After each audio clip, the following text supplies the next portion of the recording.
Dear Dhamma friends, so probably you can remember we are discussing KhaggaVisana Sutta. KhaggaVisana Sutta is available in Sutta Nipata, which is one of the interesting suttas. And Sutta Nipata itself is a very interesting book, which is believed quite relevant with the Buddha's early teachings. And very interesting suttas like Mangala Sutta, Ratana Sutta, then say Karaniya Metta Sutta. So many interesting suttas that we are quite familiar with are available in the Sutta Nipata. And this KhaggaVisana Sutta also available in Sutta Nipata. And it's particularly emphasize the secluded practice and the value of practice in a way. And particularly each and every verse appearing in this KhaggaVisana Sutta is attributed to the private Buddhas or the Pacceka Buddhas who are more intended on kind of secluded living. Now different types of Buddhas are recognized, explained. One is the Samma Sambuddha who self-enlightened and able to explain Dhamma in detail. So there are many followers and he established the Sasana as Sangha members. Therefore lay people as well as the ordained monks and nuns are become more in the Samma Sambuddha's that dispensation. And next is the Pacceka Buddha who also self-enlightened, but he doesn't have the skill or capacity to explain Dhamma as to the level of Samma Sambuddha. Therefore, there is no such many followers or establishment of a sasana. So this is called the Pacceka Buddha. Then there are the other Arahants. So they are also can be considered as fully enlightened beings. Actually, they need some amount of support coming from a Samma Sambuddha, and then due to that guidance, so they also become enlightened. So they are the Arahants or the enlightened beings. So different kinds of enlightenments or the different individuals, therefore we can recognize. Now this sutta particularly attributed as I mentioned to the Pacceka Buddhas, and due to various reasons they live their lay life and they start to practice Dhamma and then they become Pacceka Buddhas. Now the today's verse also explain such a Pacceka Buddha. So before he becomes a Pacceka Buddha, he was a king. But this king was not very powerful king, but in a very small country. But he is a very wise king. Even though he had a small country to rule, and again he had only a limited number of army, he's quite a wise person. So one day a thought come to him, even though I am a kind of a king to a small kingdom, I am a wise person. So let me invade another country. So this a kind of a thought came to his mind. And then he actually wanted to verify his thought, and he summoned his ministers and he explained his idea. And actually before he explained it, he sent a message to the neighboring country, to the king of the neighboring country, telling that I am going to invade your country.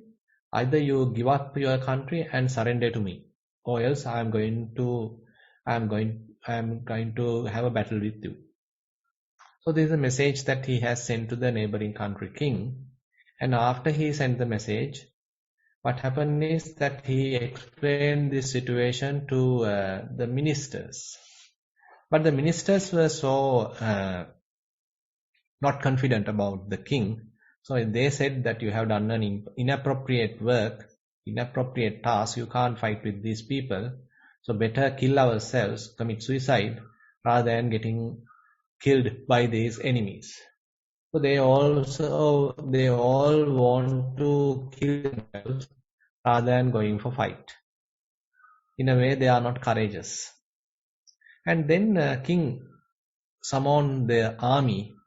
According to the story, he had 1,000 warriors, and he explained the situation to those 1,000 warriors. And he mentioned that I have sent a message to the neighboring king, telling that I am coming to the war, so you have to give up your kingdom. Otherwise, I am coming to the war. I have already sent the message. So once I explained the situation to the ministers, they are telling it is better to commit suicide rather than going to the war. So now I am going to commit suicide. What are you going to do? Are you also coming to commit suicide with me? Or what else are you going to do? So he is explaining the situation to the warriors. Then among these 1,000 warriors, 500 of them mentioned to the king, okay, the great king, we are also committing suicide. Then another 500 are telling, great king, committing suicide is very much like a woman's activity. I mean, we are warriors. We should go for the war. We should give a fight. It's better to die in the war field rather than committing suicide. Let's go for the war. Now, they are quite real warriors, and therefore they are quite confident that even though they are a small army, they are quite confident. They have a lot of self-confidence. They are quite courageous. So they are explaining that situation to the king. Then king was quite happy, and king took their side. Rather than committing suicide and rather than behaving like a weak person, he is becoming now stronger, mentally quite stronger, and he is now confident that he has at least 500 warriors who are ready to fight. And he was able to convince the other 500 warriors as well. Now they have 1,000 warriors. Since they know in terms of the capacity they are little, so they now want to use the brain. Now they want to use various tactics, and they want to use the intelligence to win the battle rather than simply using the number of armies, weapons, and etc. They are now want to defeat the enemy using their wisdom, using their intellect. What they did was secretly go closer to the enemy kingdom, and they were able to capture the enemy king. And once they are able to capture the enemy king, now this particular king asking, are you going to die or are you going to surrender? Now the king was captured, and this wise king is asking from the enemy king, are you going to die or are you going to surrender? Then the enemy king said, okay, I am going to surrender. Now this wise king is saying, okay, now I am forgiving you, so you have to come to my side, so let's rule both countries. And now they agreed on that occasion. And in the same way, so he is able to capture another country. So likewise, he is able to capture the whole India, according to this story. Now he has become the great king. Now after he becoming the great king, now he was thinking, now this war and these strategies, all this effort, I have used for some sort of a mundane task. Even though it appears like a great thing, but what I have achieved is a kind of a mundane task. Winning through the battle, defeating other people. It is true that now I am a great king. All the effort have been used. But this is still kind of a mundane thing, because he is a wise person, so he is now thinking differently. How about defeating oneself? How about defeating various defilements? So this is another way of thinking that the king is now having. Now he wants to defeat various defilements. What are the inner enemies? Time to time come and bother us. Time to time come and do various kind of inflictions. Burn ourselves. And those inner enemies are the real enemies. Now the king want to battle against them, want to eradicate them. So now what he thought, let me give up the whole kingdom and let me go for this inner battle. So he did the same thing. So he has given up the kingdom and he became a monk, and he is firm in determination. He's quite courageous. He's with a lot of energy, lot of effort. And due to these kind of strengths, so he was able to even uproot various defilements and was able to become a Pacceka Buddha. Now after becoming a Pacceka Buddha, he is making a joyful utterance, and that is this verse. Aradda viriyo paramatta pattiya alina chitto akusita vutti. Dalha nikkamo tama balupapanno eko chare KhaggaVisana kappo. So each and every word is emphasizing on effort. Aradda viriyo. So one is with kind of a initial energy, initial effort. One needs some sort of an initiation. In order to do a task, you need this kind of an initiative effort. You need to start the work. You need to start the task. The task may appear quite difficult, but you need to start it. So this is the initial effort. Aradda viriyo paramatta pattiya. So in order to attain the supreme goal, now he's not talking about the mundane type of goal, but in order to achieve the supreme goal, that is the attainment of the Nibbana. So in order to attain Nibbana, so now I have to arouse energy. Alina chitto akusita vutti. And now being unsluggish and robust practice. Now he has to continue his practice. He has to have a strong practice, dedicated practice. And with unsluggish mind can't go down, and mind can't sort of become lethargic. Mind can't be sluggish. Dalha nikkamo, firmly persistent. There are obstacles coming, and you have to have kind of a persistent practice, not to give up. Spiritual practice is not something, a kind of an easy thing, because defilement power is so powerful, and that sometimes drag ourselves again and again, pull ourselves back to the sort of defiled situations. On such occasions, we have to have a strong effort. Dalha nikkamo, firmly persistent, not to give up. Tama balupa pannu, equipped with strength and power. Now here, not only the mental effort, even the bodily effort. One has to have a good healthy body in order to continue one's practice. Eko chare KhaggaVisana kappo. Having all these different kinds of efforts, one is living alone like a rhinoceros horn. So this is the kind of a short explanation about this verse, and particularly this verse is explaining about the effort. So as I mentioned, different levels or different types of effort are explained in Dhamma. One is called Arambha Dhatu, the initial effort. Then the Nikkama Dhatu, kind of the intermediate or the sustained effort.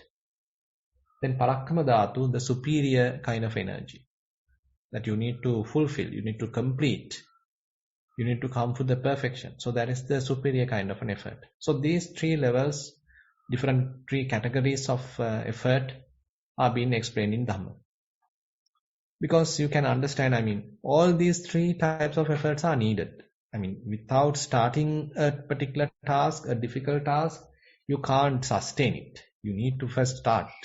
So in order to start, you need an effort. So that is typically called as Arambha Dhatu Viriya. And sometimes what happens is, even though people start, they are not continuing. In between, they give up. They may go through certain difficult situations, certain obstacles come their way. So at that time, they don't have sustained effort. They are not persevering. So that is therefore required that you need to have kind of a persistent effort to overcome obstacles. That is the Nikkama Dhatu Viriya. And again, as you are going forward, probably there is a huge obstacle. So you need on such occasion a very firm determination. So that is the Parakkama Dhatu Viriya, where you are now ready even to give up your life, go for battle or go for to completion of the task. So that is the great kind of an effort. Now, if we consider different types of effort explained in Dhamma, so we can come to different levels actually. Now, probably you have heard about 37 Bodhipakkhya Dhammas, where Buddha explains the development of various spiritual qualities. Now, first 4 are the 4 Satipatthanas, and then one has 4 great efforts, Sammapadhana, and then 4 Iddhipadas, and then one has spiritual faculties, Indriya, then one has the Bala, powers, then 7 enlightened factors, and then the Noble Eightfold Path. So likewise, kind of a categorization has happened as the Buddha's teaching evolves, and therefore the effort is not kind of a constant kind of a quality. Rather, as we are moving forward, effort is also evolving. So at the beginning what you have is one type of effort, and later it is maturing, it is further enhancing, spreading, it is becoming more seasoned, more settled. So likewise, different facets of effort can be recognized. Now, say for example, you are practicing walking meditation. So at that time also you need fair amount of effort, because walking meditation you have to keep your eyes open and so many distractions might happen. So at that time, again and again, you have to bring your mind back to the posture, the walking posture, the movement or the touching sensation. So this requires fair amount of effort, not to give up. And again, sometimes we are using what you call labeling or noting. So when your left foot is touching, so we are making a simple label as left. When your right foot is touching the ground, you are making a small label called right. So this is also a little effort, and it is kind of an effort, that confirmation that certain physical activity has happened, so you are acknowledging it. But later, as you are quite confident about the practice and you gain mindfulness, you don't need to maintain such kind of a labeling thing. You can simply discard labeling and you can maintain a very soft effort. Now you don't need to have a confirming kind of effort, but you can have a soft ongoing practice where no need to label, you no need to note, rather you are aware of the task, you are aware of the lifting of the leg, aware of the moving of the leg, aware of the placing of the leg. So likewise, kind of an evolution happens here as well. That is at the Satipatthana level. And when it comes to striving, Sammapadhana, so 4 types of striving Buddha mentioned. Actually, first we need to have kind of a striving to restrain ourselves, because assume that your mind is now free from various defilements. So we need to have kind of a restrainment, not to encourage defilements, not to arouse defilements, not to pollute the mind, because already mind is somewhat pure, not to invite and pollute the mind. So that requires certain amount of restrainment, samvarapadhana. And so you need, if there are no defilements, so you have to have kind of an effort not to arouse new defilements. So that is one type of effort. And then assume due to certain reason, say defilements have arisen. Now what to do? Now you need to let it go. You need to leave it, not to encourage it. So that is actually the Pahanappadhana, where you are removing it. You need some amount of effort to that. And assume that you need to arouse certain good qualities. You need to develop good qualities. That also require some amount of energy. And then once you develop, that is called Bhavanapadhana. And once you are able to develop some good qualities, you need to protect it. Otherwise, it will slowly seep through. So you need to protect what you have developed. So that is called Anurakkhanapadhana. So you are protecting what you already developed. So therefore, different levels of energy and different types of energy is explained in the Sammapadhana. And then Virya Iddhipada. So you are having spiritual power. So you are having effort as the main theme, because different people have different spiritual powers, we can say. So some are more in determination. So I need to fulfill this. So here they are quite determined to do it. Or certain others have a lot of energy. So they are energy character, very much like effortful, not to give up. So that is more the energy task, energy's characteristic, so which actually we are discussing today. And certain others are more intellectual. I mean, they are wise. So they want to explore what is really happening. They want to explore. So, and some are actually have a kind of a desire to do something. Chanda.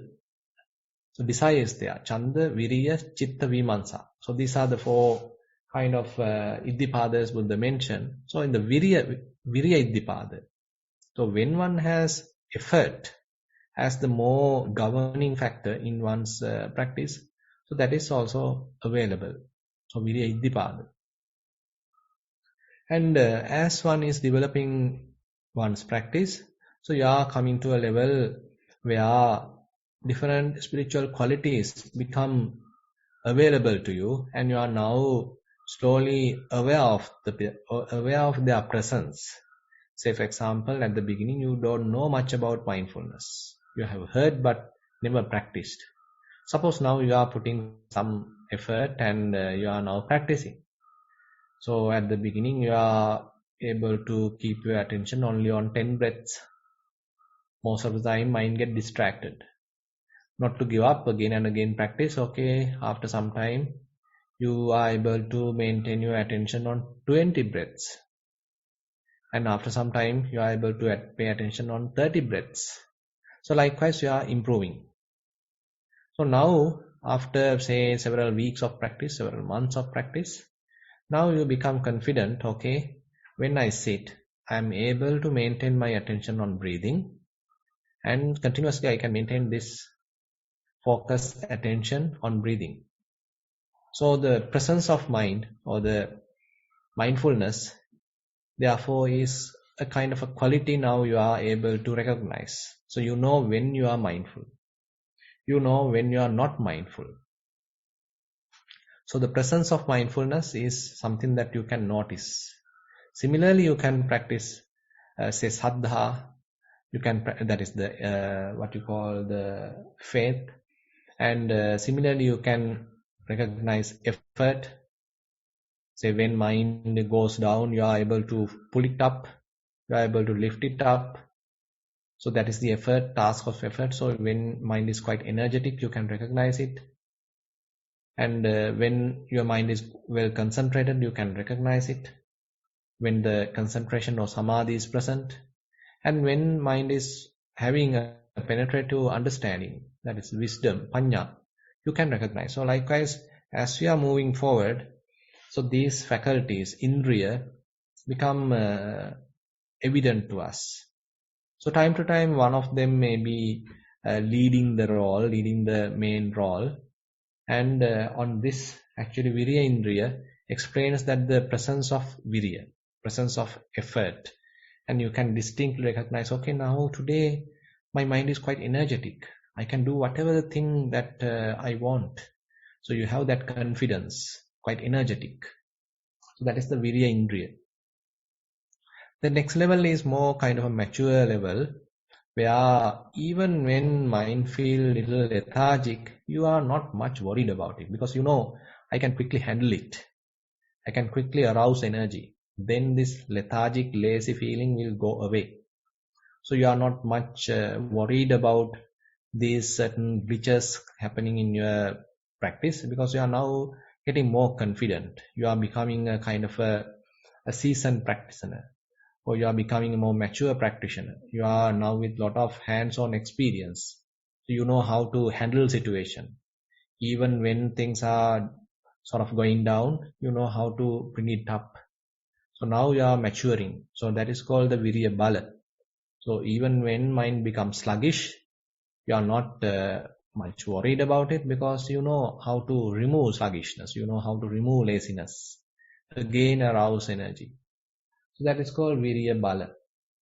And next level is Virya Sambojjhanga, where you are able to recognize the presence of effort, and now actually the effort is more aimed towards achieving Nibbana, not much onto the other achievements. Actually, in the spiritual development, all these qualities you can even use in the typical mundane activities.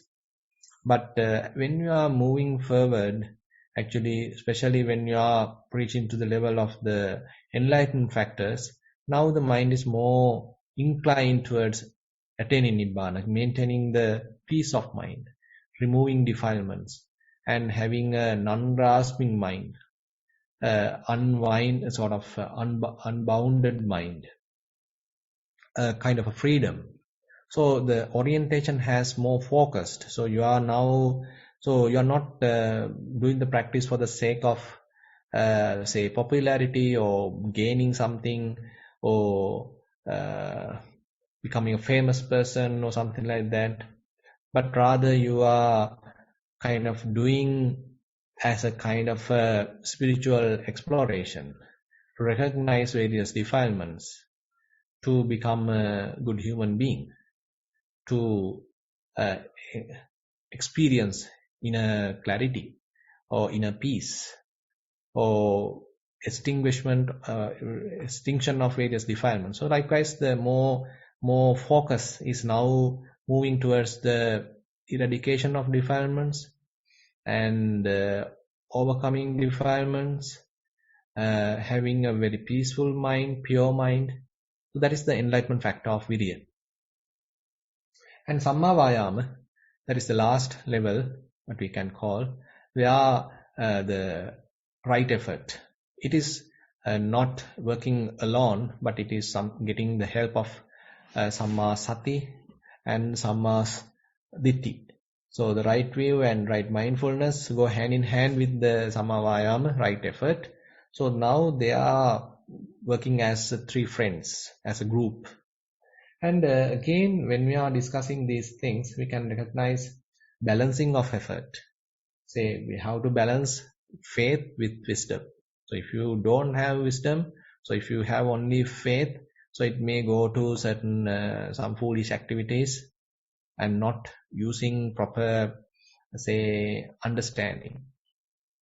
But on the other hand, if you don't have faith at all, only the kind of the wisdom, maybe the intellectual capacity, then you are very much kind of a opportunistic or kind of a cunning type of person because you don't have faith. So therefore, kind of a balance is required between the faith and the wisdom. On the other hand, as we are moving forward, so the effort and the concentration has to be well balanced. So this balancing has to happen on the way. That means while you are practicing, say for example, when you are sitting, you need to have fair amount of effort because you need to overcome various hindrances. But when mind settles, when you are able to restrain various hindrances, now you don't need to apply that much of effort. If you are applying excess effort, then that excessive effort itself can become a hindrance. So therefore, you need to recognize where you are, how mind is behaving. Is it is it slowly growing? Is it properly concentrated now? And all the hindrances are subsided. So you need to recognize that. So once you are able to recognize that, now you can slowly reduce the effort, and you can simply maintain only the necessary amount of effort or the optimal effort.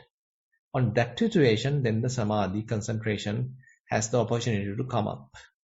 So therefore, this balancing has to happen on the way during your practice. So the monitoring part is done by the mindfulness. And actually, the balancing of enlightenment factors is also another topic Buddha explained. When we consider enlightenment factors, Buddha mentioned that they belong to kind of three groups. One group is more energetic, more active. Another group is more into the kind of calming down, making the mind peaceful. So investigation, Dhammavicaya, effort, virya, rapture, piti. So this is the group more energetic. On the other hand, tranquility, concentration, and equanimity. So they are more into the calming down. So when calming down is too much, mind can become sluggish. And when the active part is too much, mind can become restless. So these two sides has to be properly balanced. So who is telling us which part is more active or which group is too active or excess? So that is the task of mindfulness. So mindfulness has to be present every time so that we are being informed, okay, the active part is too much, or okay, the sluggish part or the calming side is too much. Now it is about to sleep, about to going for drowsiness. So you have to now activate the mind. So if it is too much activate or too much active, then it's about to become restless. Now you need to calm down. So likewise, this observation is happened through the mindfulness. So you can see in the spiritual practice, so these different teachings have very, very good practical value. So you need to use these teachings for the development of your spiritual faculties. And when you are in the real practice, probably you can remember these teachings, how Buddha has explained. So these different kinds of effort, the evolution of effort, or the balancing of effort. So when I have to balance effort, so that you need to explore. Experientially, you need to understand that. So therefore, this verse actually explains certain aspects of the virya. And as I mentioned, so virya or the effort is something that we need to have throughout our practice. What I mean is that it is not kind of a 100-meter race, but rather it is a marathon kind of a race. So you need to have a kind of an effort, persevering kind of an effort. Maintain it for a long time, lifelong time effort. So not to give up. Even when certain obstacles are coming on your way, not to give up. Using those obstacles to nourish yourself, to mature ourselves, to overcome those obstacles, and so that we become more stronger, able to sustain, able to endure things. Now, this is what I like to share with you today. And now I like to open the session for questions.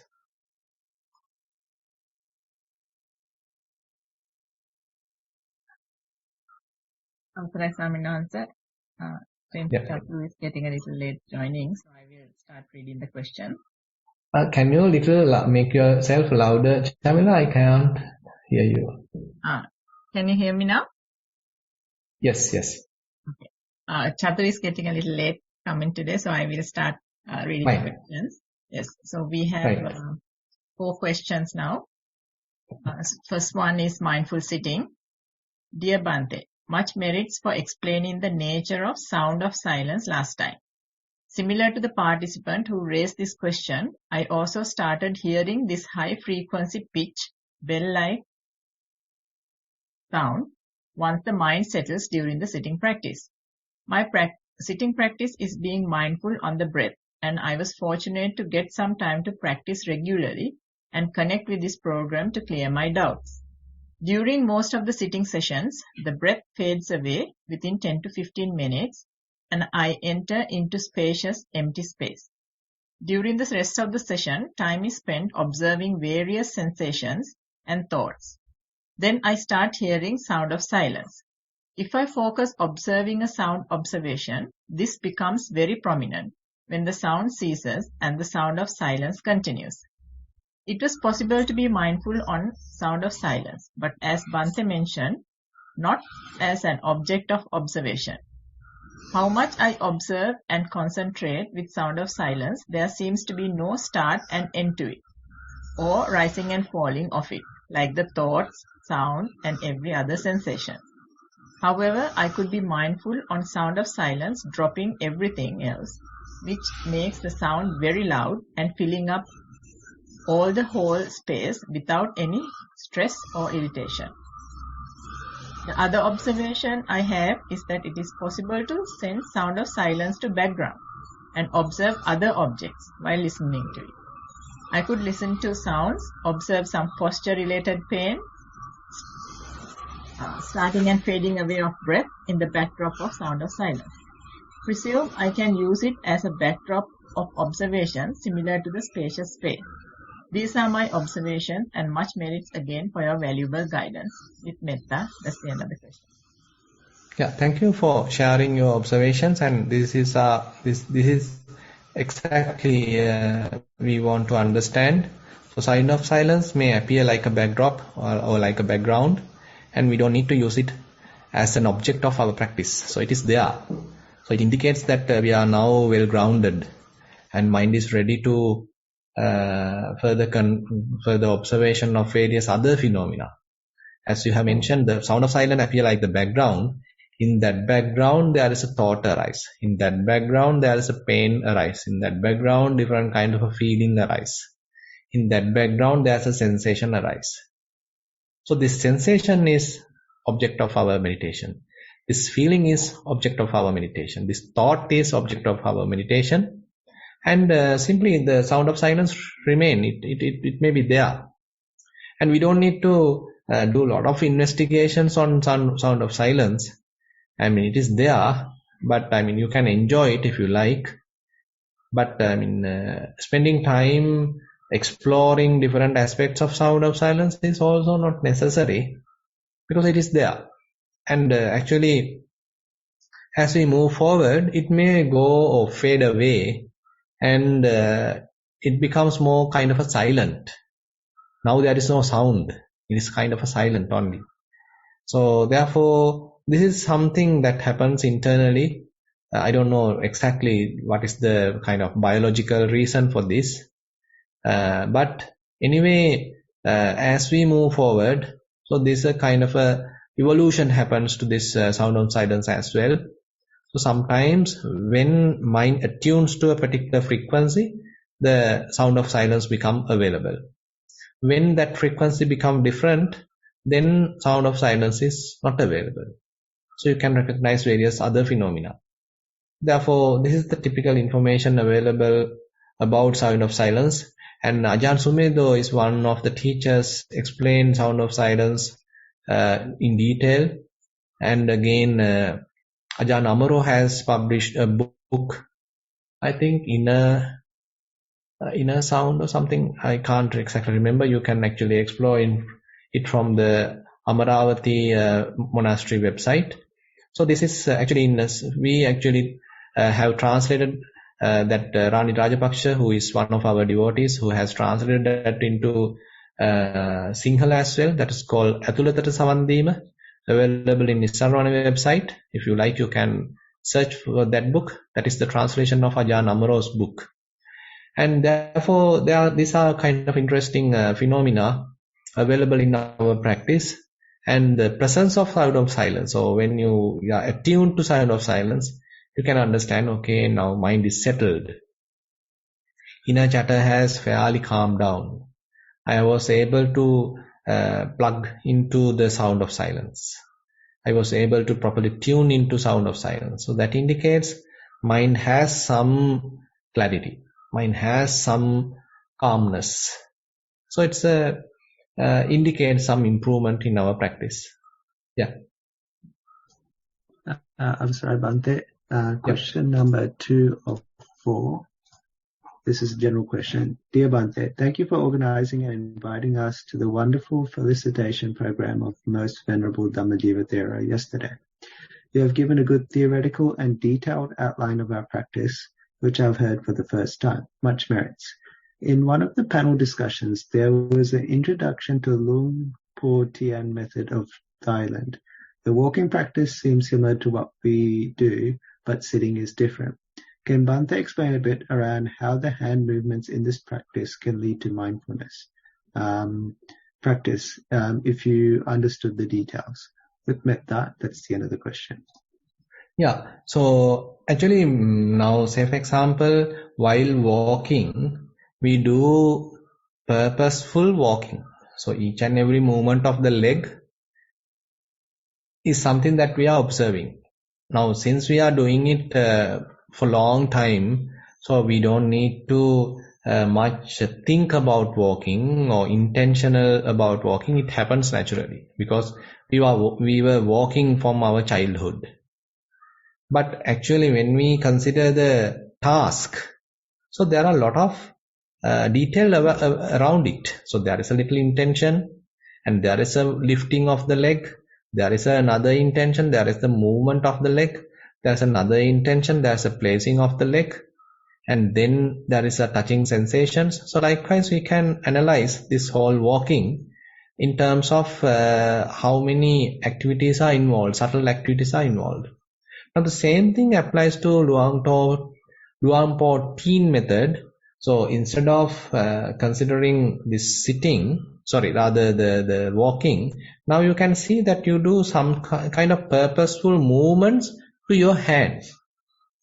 So you are lifting and then turning it and then placing it on your knee, again lifting the other arm, turning it, keeping it on your knee. So likewise some intentional movements are done on the hands.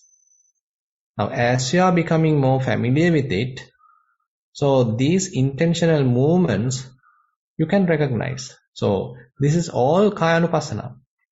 So certain bodily movements are happening and there is a certain intention involved, and as you are improving in the mindfulness, you can recognize this intention. You can recognize each and every bodily movement.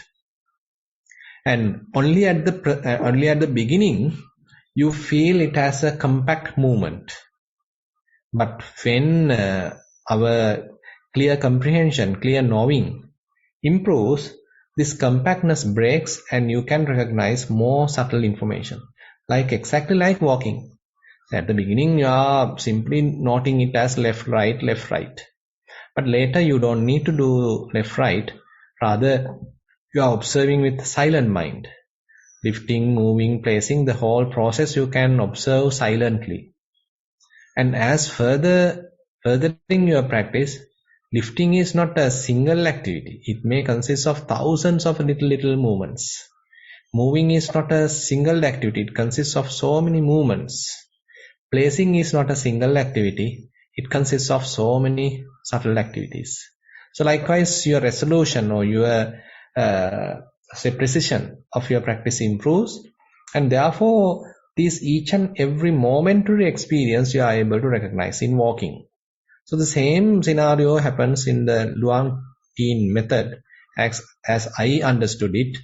And actually I watched a couple of videos when Acharya Thero, and when he was explaining it, and I have seen several videos available in the internet, and instead of walking they do, if we apply the same theory what I have explained to this hand movements, so that same resolution as we improve, comprehension as we improve, so the little information, very subtle aspects of these movements going to be available, and they are arising and passing away become apparent, so the insight knowledges may be available. So likewise, these Kayanupassana techniques, though they appear different from outset, from their overview, from their appearance, but when you are going forward, moving forward, and as you are improving further and further, so the essence become more common.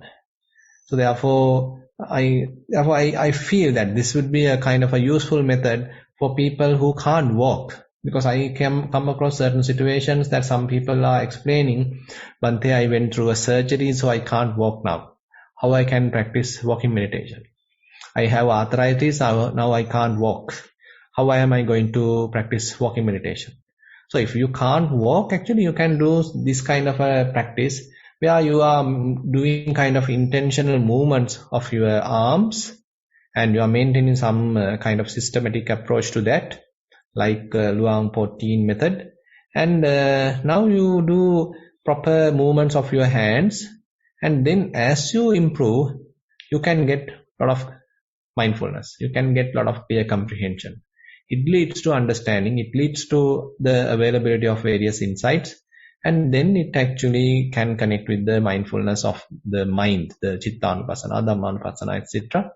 So the Satipatthana is available there. So therefore, I feel it is kind of a useful method that one can practice if you are interested. I mean, particularly when you can't walk, you are interested of the hand movements, and you can use these hand movements to energize or improve mindfulness and clear comprehension.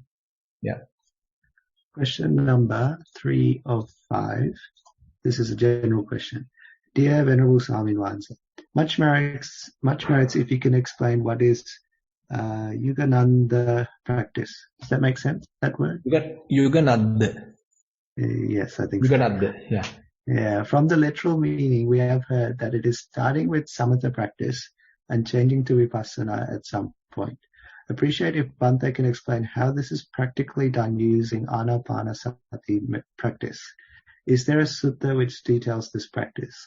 With metta, that's the end of the question. Actually, 4 types of meditation techniques are explained in books. The one is the samatha-oriented vipassana, samatha pubbangama vipassana, where you start with tranquility and then move to vipassana. Then vipassana pubbangama samatha, start with vipassana, and then if you like you can switch to samatha as well, so you can go for a certain amount of tranquility practice. Then this Yuganada practice, where you are maintaining some parallel development of the tranquility and the vipassana. So that is the Yuganada. And the 4th one is called Dhamma Uddacca Viggahita Manasa, where some sort of restlessness happens in the mind because of too much knowledge about the Dhamma, knowledge about the information about the Dhamma. On such situation, how to handle it, and that is another method explained. Now, Yuganada practice is actually, as I mentioned, you are giving some time to develop tranquility, samatha, and you are giving some time to practice vipassana. So it is going hand in hand. Both are maintained. So this is also a very valid practice. So because when your mind doesn't have enough concentration, you can't see phenomena clearly. So actually in the vipassana practice, in one stage you need to clearly know different phenomena. Say you are observing various feelings. So if you don't have enough concentration, you can't recognize various feelings. So you have very much like a unfocused mind. Then you can't distinctly recognize various feelings. So you need a fair amount of concentration in order to recognize these feelings. So the concentration becomes kind of a prerequisite.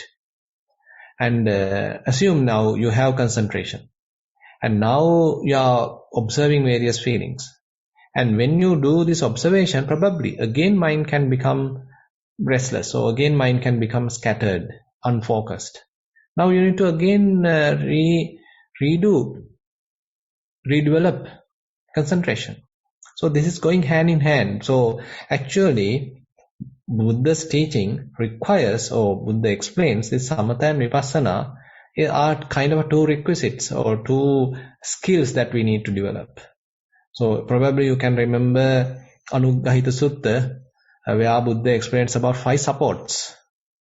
Suttame Jnana, Sutta Anuggahita, the the knowledge that we gain through the Buddha's teaching by listening to his Dhamma, to going through his teachings, reading books. So this is the Sutta Anuggahita. Learning, through learning. Then you have the Sakacca Anuggahita. We do some, going through some discussions so that our various doubts can be eliminated. So there the discussions are kind of a support. Sakacca Anuggahita. Actually the Sila Anuggahita. Then you are maintaining fair amount of good morality, good virtues. So that is the Sila Anuggahita. So you need that support. Then Buddha talks about Samatha Anuggahita and the Vipassana Anuggahita. So you can see Samatha and Vipassana Buddha recommended. So some amount of concentration is necessary. Samatha is required. Then Vipassana is also required. So therefore Yuganatha practice is therefore something very useful. Time to time you need to observe the level of concentration what I have. Is it enough? So if it is not enough, now you better develop some amount of some other practice. You do little bit of concentration practice. Okay, Anapanasati. You are developing, you are keeping your attention on the breath, trying to recognize whether it is longer, shorter, etc. So your focused attention become more precise. So you are able to properly aim your mind, properly focus your mind. So the concentration is developed. And when that is available, okay, now you can focus your attention to a feeling, to a thought, and therefore you can understand how they are behaving. So you are doing the insight practice, Vipassana practice. So this Yuganatha is therefore very interesting and quite practical approach Buddha has explained. Question number 4 of 5. This one is walking mindfulness. Dear Bhante, my question is observing thoughts while on walking practice. Thank you for your valuable guidance, and I managed to develop a practice during the last few years where I feel very calm and relaxed after a mindfulness session. The walking happens quite well with minimum inner chatter and most of the time effortlessly and automatic mode during a session. If there is not much distractions and mind comes back naturally after deviating from the walking process, is it the right time to watch the thoughts while walking? I appreciate if Bhante can explain this a bit and if there is a difference compared to sitting practice and watching the thoughts as highlighted in the guided practice today. That's the end of the question. Yeah, actually during the walking practice, if you are confident that I can immediately watch the thoughts, you can go for that. But if you feel that when you are trying to do that, still mind is continuing with too much thinking, overthinking, proliferation, so that indicates it's too early to watch the mind. So you better do walking meditation. Say you better focus your attention on say the movements and touching and etc. so that you are catching up the momentum, you are able to focus your attention on the sensations, you are developing mindfulness and clear comprehension. And when you have enough mindfulness and clear comprehension, now again you can try watching the mind. So the determining factor in that sense, we can say, is the availability of mindfulness and clear comprehension, sati sampajanya. When it is properly available, you can start watching the mind. And the success indicates that the thoughts appearing in the mind may not last for a long time because you are precisely looking at them. So this is what I like to tell you. Question number 5, I think it's the last one. General question.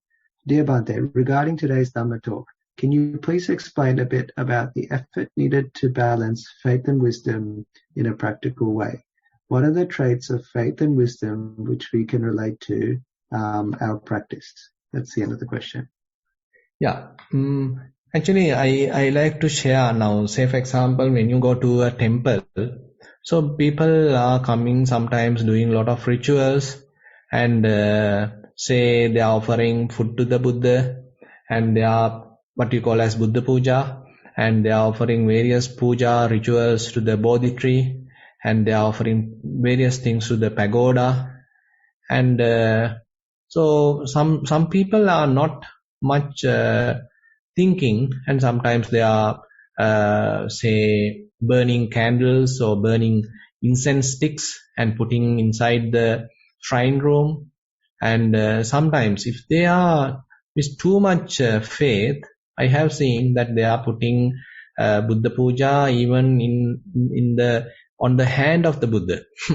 Actually, you might have seen, say, Buddha statue is there, and certain devotees are coming and they are putting, say, lump of rice or whatever the food that they want to offer just on top of the hand of the Buddha, on the Buddha statue. So they don't understand. I mean, this is kind of, I am damaging the Buddha statue. I am making the whole shrine room little smelly, and now someone else has to clean. So this is not the proper faith. So you are not having enough wisdom. So I'm offering some Buddha puja. Okay, I'm using the proper vessel, proper container. I have prepared it faithfully, and maybe there is a kind of a table prepared to keep the Buddha puja, and let me keep there. May pay respect to the Buddha, and later after some time, okay, you collect it and throw it away. So this is where, I mean, we have a certain amount of wisdom coupled with the faith, and we know Buddha at this time, this is simply representing, this is a Buddha statue. I am offering Buddha puja as a kind of a gratitude to the Buddha. This Buddha statue is not going to consume what I am offering. So the merit is for me. I am having some generous feelings.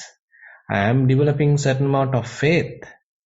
And even when I am preparing the Buddha puja, I am having a lot of faith. So the merit is for me. The development of the faith is for me. And when I offer the Buddha puja, I am doing it fully faithfully, in a kind of a very innocent kind of a mindset. So this is quite helpful myself. So all offering of Buddha puja, therefore, is helpful to ourselves.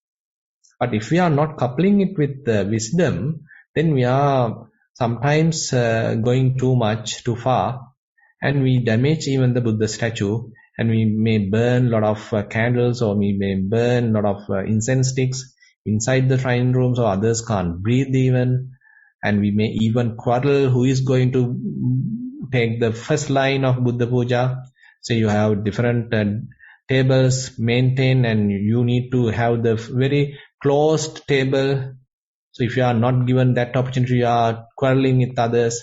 So this is actually not using the intellectual capacity, or this is not using the wisdom. So faith and wisdom therefore has to go hand in hand.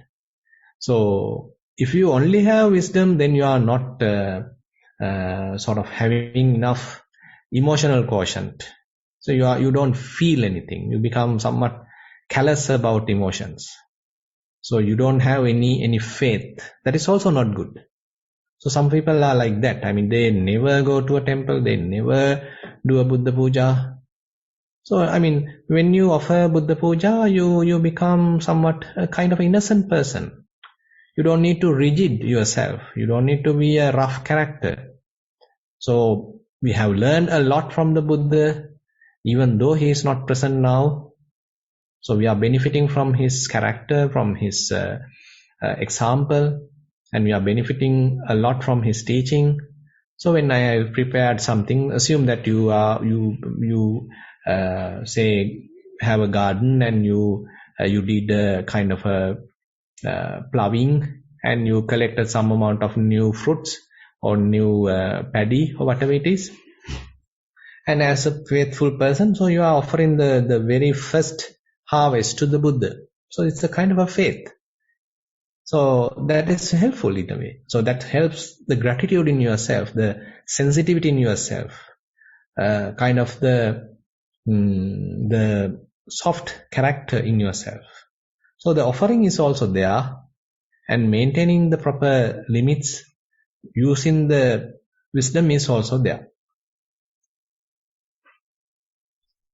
I don't think there was any more questions. Let me just check. That was the last one. And I think we've just come to the end of the program anyway, so I'd like to finish up. First, I'd like to thank Bhante for passing on all this valuable advice and wisdom to us, and also to pass on any merits that we've generated together. And secondly, to the people, seen and unseen, working to help make this program success. And also, lastly, to the participants, because without you, we could not continue. So with that, I'd like to end the program. Thero Sana. Yeah, Thero Sana.